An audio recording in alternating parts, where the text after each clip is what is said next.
लालबागच्या राजाच्या विसर्जन मिरवणुकीला सुरुवात झालेली आहे।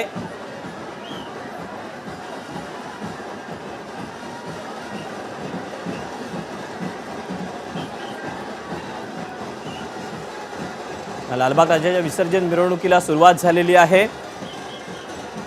अगदी काही क्षणातच ही मूर्ती जी आहे ती आता मंडपाच्या बाहेर येईल। चिवडा गल्ली परिसरामध्ये, लालबाग परिसरामध्ये अलोट अशी भक्तांची गर्दी जमलेली आहे। सकाळपासूनच भक्तांनी गर्दी केलेली आहे। पावला पावलावर आता ही जेव्हा मूर्ती मंडपाच्या बाहेर येईल त्यावेळेला या गणरायाला हार घातले जातात, त्यासोबतच गुलालाची उधळण केली जाते। बँड पथक असतं, त्यासोबतच लेझिम पथक असतं, ढोल ताशे असतात। या सगळ्यामध्ये आता भव्य अशी राजाची ही मिरवणूक जी आहे तिला सुरुवात झालेली आहे। खरं तर एक सेलिब्रिटींचा बाप्पा अशी देखील लालबागच्या राजाची ओळख आहे।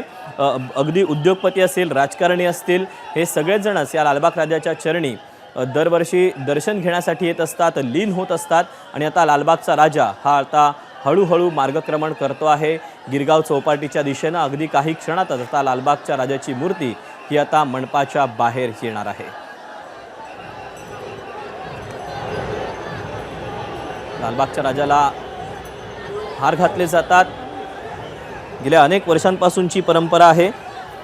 अनेक सामाजिक उपक्रम देखील या मंडळाकडून राबवले जातात।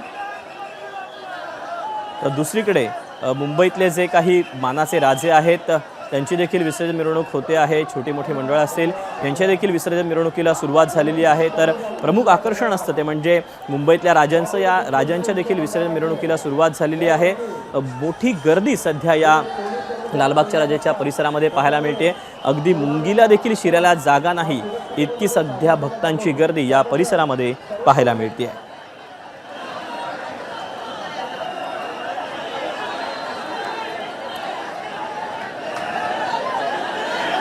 लालबागच्या राजाची भव्य मिरवणूक असते। बँड, लेझिम, ढोलताशांच्या जल्लोषामध्ये लालबाग मार्केटमधून ही मिरवणूक निघते। ही मिरवणूक पुढे लालबाग, भारतमाता सिनेमा, त्यानंतर साने गुरुजी मार्ग, भायखळा रेल्वे स्थानक, त्यानंतर नागपाडा, डंकन रोड, दोन टाकी असं करत सुतार गल्ली, माधवबाग, त्यासोबतच ऑपेरा हाऊस अशा मार्गे गिरगाव चौपाटीवर पोहोचते आणि त्यानंतर या राजाचं विसर्जन केलं जातं।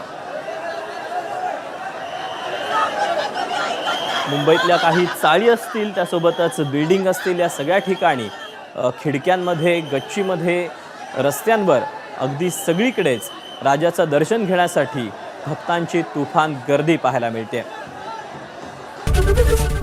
एबीपी माझा, उघडा डोळे बघा नीट।